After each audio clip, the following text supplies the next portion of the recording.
Welcome to episode 2 of I'm Just Older, Darling. Hello, kia ora, my love. My name's Michelle, I'm the host of I'm Just Older, Darling, a series of conversations with members of our communities who are sometimes referred to as elders, their stories, their words. This was recorded during the lockdown of COVID-19. This conversation is with Mahina, and she's based in Christchurch and I'm based in Auckland, so again, remote recording, where we experienced some technical difficulties, so my apologies, but I think the content is worth it. During this recording there's some Māori words, so here's some translations. Whānau, family, wahine, woman, Takatāpui, close friend of the same gender, intimate friend of the same gender.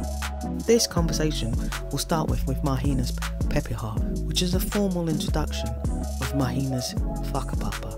Again, a new word, her heritage, who she is. Kia ora koutou, ngā mihi aroha ki au koutou katoa e tēnei wā, ko Mahina-Ina Kingi-Kaui no tautahi ahau. Ko kautahu kati mamoe, ngātu porau, oku iwi, no reira, tēnā koutou katoa. Kia ora, Mahina. And how are you? How do you feel about being an elder? Do you think you're an elder? Oh, definitely not. But, you know, once you get over a certain age, like I'm only coming up to 58, but in our culture, around 60 plus is when you are considered going from a Pākeke to an elder, or in my case, a taua down here. Various parts of the country, we call our elders by different names like Kraua. Down here we're Paua and Taua is the Whaine equivalent to Kuia. So yeah, for me it's something I never thought that I'd get to, because in our whakapapa, you know, my grandmother, she died around 42, and on my mum's side, and my father, his mother died when she was only in her 40s as well, or she was only quite young. So it was always a fear of mine that I'm never going to make this old age. But longevity's in the blood, and the old fella, he's turning 90 this week, and on the 24th of April, and my mum, she was 83 when she passed. So, gee whiz, there's a long time to go. What's the qualities you expect to find in an elder? Patience, tolerance, lots of guidance, and you know, wisdom. And yeah, there is a lot of wisdom. I know for myself, as I get older, there's more and more of that I've accumulated over the years. And you know, all the knowledge that you learn, you want to give it out as you get older. When you're younger, you're running around trying to save the world sometimes, and but you're also collecting and full of wonderment about this world. And you know, in my life, I've found that when I say saving the world, I was part of the kawariki and you know, whawhai tōni mātou, we'll fight on forever as a Māori nation because of our rights as an Indigenous people has been trampled on. So, yeah, I don't want to get too far away from that, but, you know, that's I like, when I talk to an elder, I like them and their worldly knowledge to be, you know, in line with some of mine as a young person who was growing up. And, like my dad, I would call him definitely an older or elder, and his knowledge is just really vast, and he speaks in the old reo, in the old language. So, you know, all of these things I feel will make up the person that I will going forward as I get older and older. Hopefully, get older and older. So, how do you see yourself within the community, as within the Takatāpui community? Takatāpui. Actually, I just remembered seeing a post the other day, and somebody saying to me about being a lesbian, and I sent back and said, actually, I'm a Whaine Takatāpui Māori aho. I'm a Māori woman who decides and chooses to be with another woman. And there is a difference for me as a Takatāpui Māori, because first of all, Māori is first and foremost and paramount. That's who I am.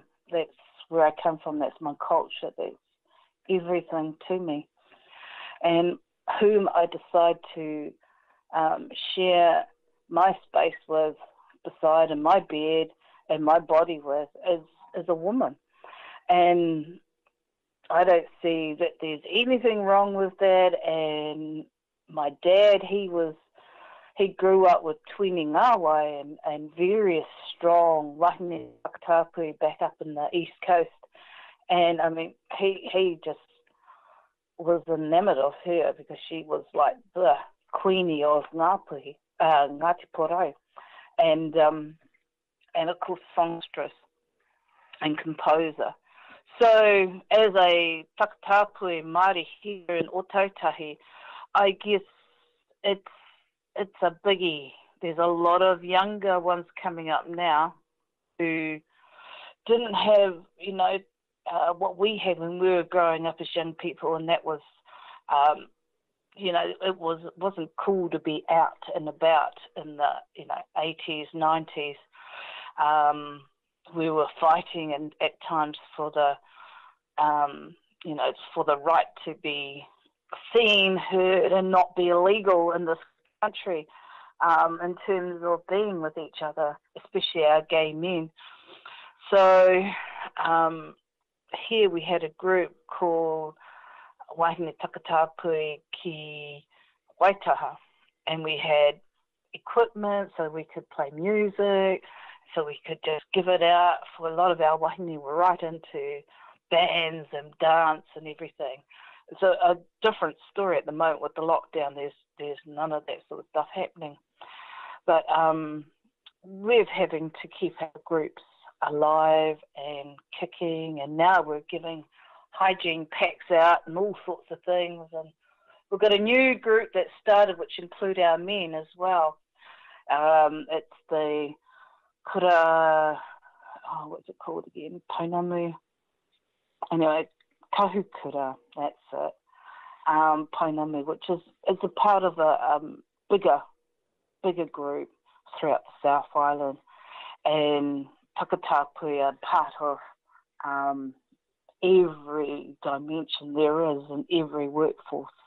Yeah, kia ora. I've got another question regarding the impact that the lockdown's having on our community, and is technology helping, or do you feel isolated? I think technology has a lot of noise at the moment, a lot of chitter chatter, and I think that the whole thing with the lockdown has kept us isolated. But technology is fantastic in that way that we can communicate with each other.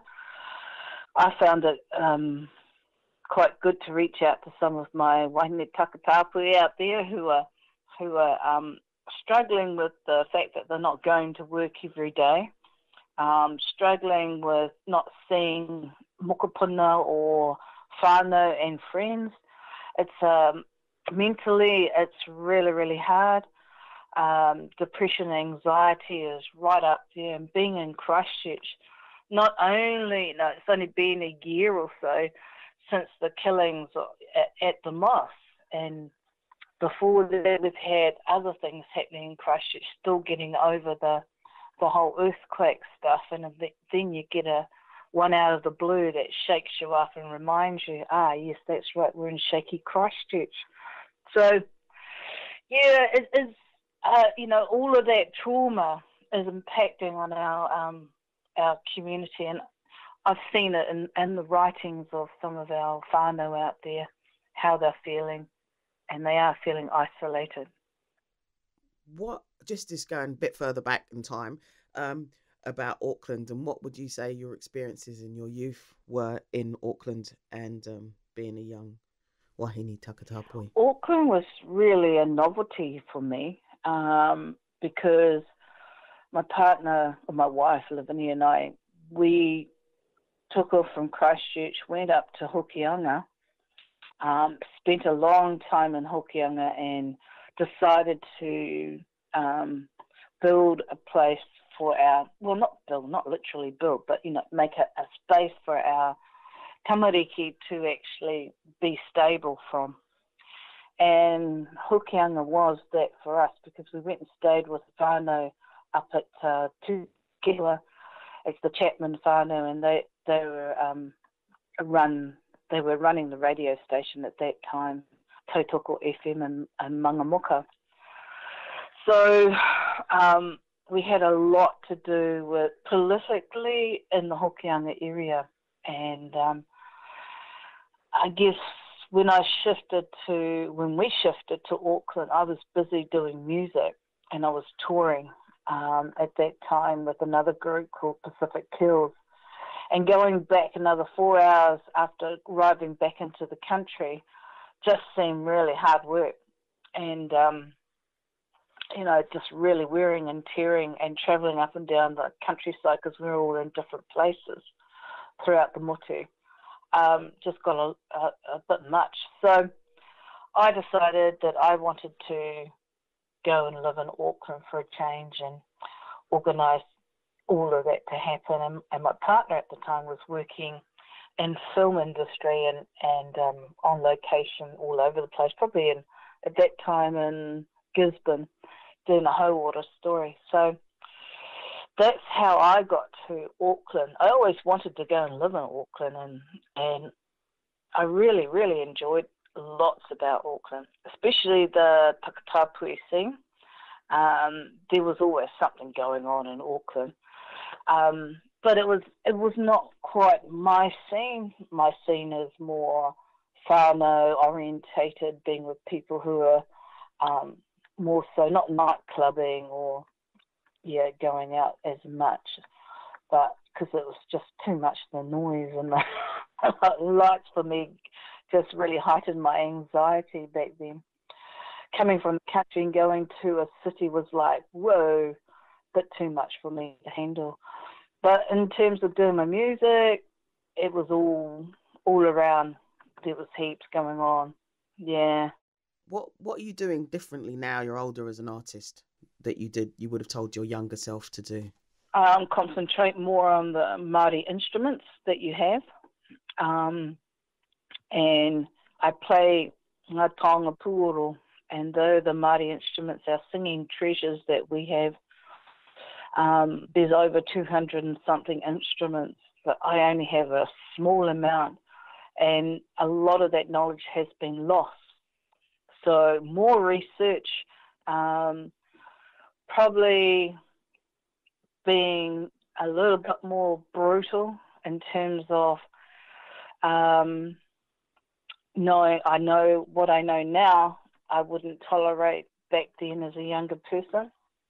As a younger person here in Christchurch, it was hard being Takatāpui Māori to get any of those breaks. And I mean, within the music scene, you were judged.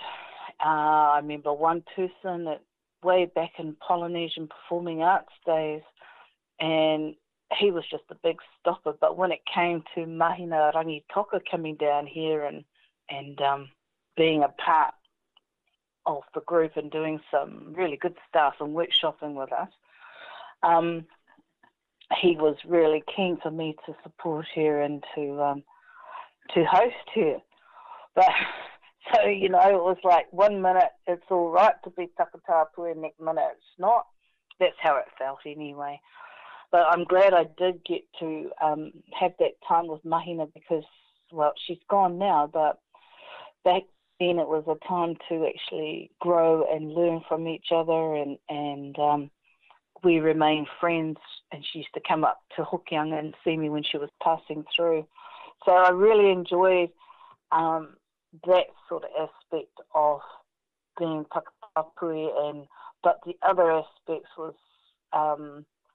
you know, people will put the stopper on you, the brakes on you, and I wouldn't accept that now. I would just go for gold and just get out there and make videos and music, but you definitely would concentrate more on the taonga puoro. As I get older, I'm having more time of showing these instruments and playing these instruments more than singing. which is like, wow, that's a biggie for me because I love to sing and I love to perform. And just recently I got to perform with the Christchurch Symphony Orchestra just before the lockdown, their last proper performance. And it was really amazing to actually, it's like one of your dreams as a musician to have, to play with the orchestra. And I guess the next part of it for me is actually taking those instruments into showing them, the orchestra, what they're about, because they haven't really had a workshop on the instruments. And I've got a good collection, so I'm interested in showing them that and to do some more collaborative type work. Hopefully bring back Big Belly Woman, our band, one of our bands, and start doing some of that mahi live with the orchestra would be absolutely amazing. Yeah.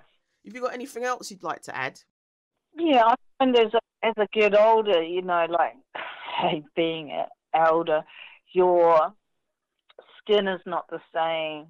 Your womanly juices are not the same. Your boobs sag a little bit more. You know, you can't lose that little extra tire. But I think one of my saving graces is actually being and going, like a year ago, vegetarian. And that's where we're at now. We're still vegetarians a year or so later. And I think that has really helped in terms of blood sugar levels,